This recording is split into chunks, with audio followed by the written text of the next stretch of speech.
সুপ্রিয় সম্মানিত সুধী দর্শক মণ্ডলী সবাই কেমন আছেন। প্রতিদিনের মতো নিয়ে চলে এলাম দেশের ৮ বিভাগ সহ ৬৪ জেলা, অন্যদিকে ভারতের পশ্চিমবঙ্গ, আসাম ও ত্রিপুরার আবহাওয়ার সর্বশেষ পূর্বাভাস নিয়ে। কেমন থাকিবে ৪ নভেম্বর রোজ মঙ্গলবার সারাদিনের আবহাওয়া পরিস্থিতি, রইল বিস্তারিত তাজা আপডেট।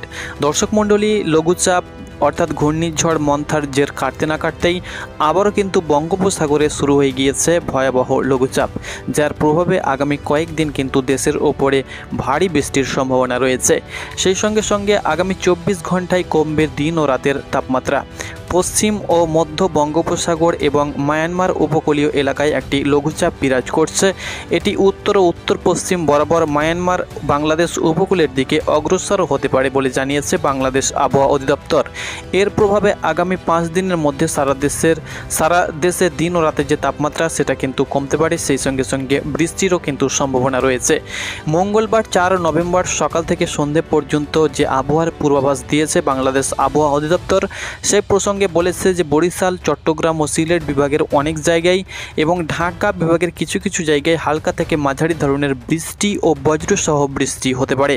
এছাড়া দেশের অন্যত্র অস্থায়ীভাবে আংশিক মেঘলা আকাশসহ আবহাওয়া প্রধানত শুষ্ক থাকতে পারে। সেই সঙ্গে সারা দেশের যে দিন ও রাতে যে তাপমাত্রা সেটা সামান্য বৃদ্ধি পেতে পারে। দর্শক মণ্ডলী, আপনাদেরকে বলে দিচ্ছি, লঘুচাপের প্রভাবে প্রচুর কিন্তু ফসলের ক্ষয়ক্ষতি হয়েছে এবং আবারও কিন্তু একটা মৃদু ঘূর্ণিঝড় আসতে চলেছে। তার প্রভাবে কিন্তু আবারও কিন্তু বিশেষ করে ধান চাষ এবং অনেকে অগ্রিম আলু চাষ, সবজি চাষ, বিভিন্ন ফসলের কিন্তু আবারও কিন্তু ক্ষয়ক্ষতির সম্ভাবনা রয়েছে। তো শুনছিলেন শিরোনাম। আপনি কোন জেলা থেকে ভিডিওটি দেখছেন অবশ্যই আপনি আপনার জেলার নামটি লিখুন এবং প্রতিনিয়ত আবহাওয়ার সর্বশেষ পূর্বাভাস পেতে অবশ্যই চ্যানেলটাকে সাবস্ক্রাইব করুন। তো শুনুন এবার বিস্তারিত। দর্শক মণ্ডলী, আপনারা দেখতে পাচ্ছেন আমরা সরাসরি চলে এসেছি ইউরোপিয়ান জাপানি ওয়েদার রাডার চিত্রে। এখানে আপনারা দেখতে পাচ্ছেন যে বঙ্গোপসাগর এবং মায়ানমার উপকূলে যে লঘুচাপটি তৈরি হয়েছে, এই লঘুচাপের কারণে কিন্তু এখানে প্রচুর পরিমাণে কিন্তু মেঘ সৃষ্টি হয়ে গিয়েছে। অর্থাৎ মেঘ কিন্তু এখানে তৈরি হয়ে গিয়েছে, আপনারা অন স্ক্রিন দেখতে পাচ্ছেন। এটা কিন্তু আগামী কয়েকদিনে উত্তর মায়ানমার উপকূলে অগ্রসর হয়ে সেটা কিন্তু দেশের উপরে বিস্তার করবে, অর্থাৎ দেশের উপরে কিন্তু প্রভাব পড়বে। এর প্রভাবে কিন্তু দেশের কিছু কিছু বিভাগে ভারী থেকে অতি ভারী বৃষ্টিরও কিন্তু আবারও সম্ভাবনা রয়েছে। তবে ঝড়ের কতটা সম্ভাবনা রয়েছে, ঘূর্ণিঝড় কোথায় আছড়ে পড়তে পারে, ঘূর্ণিঝড়ের নাম তো আপনারা সকলে জানেন যে তার নাম কিন্তু সেনিয়ার থাকতে চলেছে। তো সেটার প্রভাবে কতটা ক্ষয়ক্ষতির সম্ভাবনা রয়েছে দেশের উপরে আপনাদেরকে পরবর্তী আপডেট অবশ্যই জানিয়ে দেবো। তো অবশ্যই আপনি ভিডিওটি শেষ পর্যন্ত দেখবেন এবং প্রতিনিয়ত খবর পেতে অবশ্যই চ্যানেলটাকে ফলো করবেন।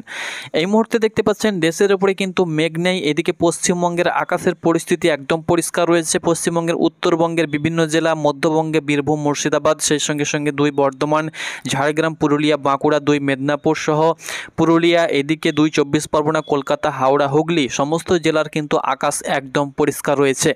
অন্যদিকে রংপুর বিভাগ, সিলেট বিভাগ, ময়মনসিংহ বিভাগ, ঢাকা বিভাগ, খুলনা বিভাগ, বরিশাল বিভাগ, চট্টগ্রাম বিভাগ সহ রাজশাহী বিভাগ মিলিয়ে সারা দেশের যে আবহাওয়া পরিস্থিতি, অর্থাৎ সারা দেশের যে আকাশ সেটা কিন্তু একদম পরিষ্কার রয়েছে। আপনারা দেখতে পাচ্ছেন দেশের আকাশ কিন্তু একদম পরিষ্কার রয়েছে। অন্যদিকে ত্রিপুরা, মণিপুর, সেই সঙ্গে সঙ্গে আসামেরও কিন্তু আকাশ একদম পরিষ্কার রয়েছে। কোনো প্রকার কিন্তু আমরা মেঘ লক্ষ্য করতে পারছি না। তবে আগামী কয়েকদিনে কিন্তু মেঘ ঢুকে যাবে এবং কিন্তু আবারও নিম্নচাপ আকারে কিন্তু বৃষ্টির সম্ভাবনা রয়েছে। দর্শক মণ্ডলী, আপনাদেরকে বলে দিচ্ছি যে ৪ তারিখ অর্থাৎ মঙ্গলবার সকাল থেকে সন্ধে পর্যন্ত কোথায় কোথায় বৃষ্টির সম্ভাবনা রয়েছে সেটি কিন্তু আপনাদেরকে বলে দিচ্ছি। দর্শক মণ্ডলী, দেখতে পাচ্ছেন মঙ্গলবারের দিন সকালের দিকে সেরকম বৃষ্টিপাত পশ্চিমবঙ্গের উপরে কোথাও সেরকম বৃষ্টি হবে না। অন্যদিকে দেশের উপরে কিন্তু বৃষ্টির সম্ভাবনা কিন্তু সকালের দিকে থাকবে না।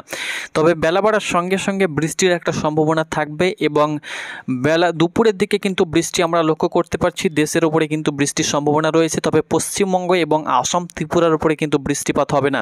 শুধুমাত্র চট্টগ্রাম বিভাগের চিটাগ্রাম, এদিকে মহেশখালী, সেই সঙ্গে সঙ্গে ফটিকছড়ি উপজেলা, তার সঙ্গে সঙ্গে এদিকে দেখতে পাচ্ছেন নিখোরগাছাড়ি, সেই সঙ্গে সঙ্গে চাকারিয়া, অর্থাৎ চট্টগ্রাম, চিটাগাং বিভাগ, মহেশখালী, এই সব সাইডে কিন্তু বৃষ্টিপাতের সম্ভাবনা রয়েছে, ভারী বৃষ্টির সম্ভাবনা রয়েছে। এদিকে দেখতে পাচ্ছেন থানচিত, সেই সঙ্গে সঙ্গে কুতুবদিয়া, মহেশখালী, সেই সঙ্গে সঙ্গে আরও যে জায়গাগুলো রয়েছে চট্টগ্রাম বিভাগের একদম দক্ষিণে কক্সবাজার সাইডে, সেই সমস্ত জায়গাতে কিন্তু বৃষ্টিপাতের সম্ভাবনা রয়েছে।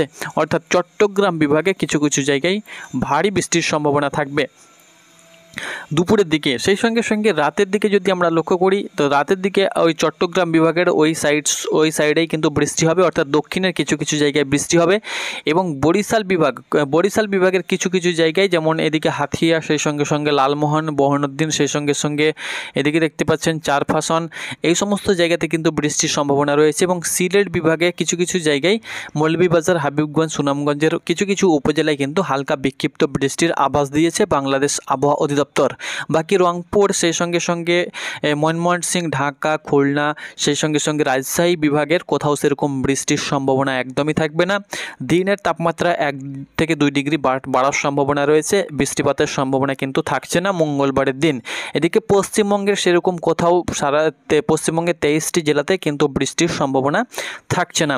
তবে বুধবার থেকে কিন্তু বৃষ্টির পাটটা কিন্তু বাড়ার সম্ভাবনা রয়েছে। বুধবারের দিন কিন্তু ভারী বৃষ্টির সম্ভাবনা রয়েছে দেশের প্রায় জেলাতেই, সেটি কিন্তু আপনাদেরকে বলে দেব, বুধবারের আপডেট দিয়ে দেব। তো মঙ্গলবারের দিন চট্টগ্রাম বিভাগের সহ চট্টগ্রাম এবং বরিশাল বিভাগের কিছু কিছু জায়গায় এবং সিলেট বিভাগের কিছু কিছু জায়গায় হালকা থেকে মাঝারি, তবে চট্টগ্রামের চিটাগাং, কক্সবাজার এই সাইডে কিন্তু ভারী বৃষ্টির সম্ভাবনা রয়েছে। বাকি সারা দেশের আবহাওয়া পরিস্থিতি খুব সুন্দর থাকবে, সেরকম ঝড় বৃষ্টির সম্ভাবনা থাকছে না। তো এটি ছিল আবহাওয়ার পূর্বাভাস। আশা করছি আপনাদেরকে আপডেটটি সঠিক দিতে পেরেছি। সঠিক আপডেট পেতে অবশ্যই চ্যানেলটাকে ফলো করুন। ধন্যবাদ।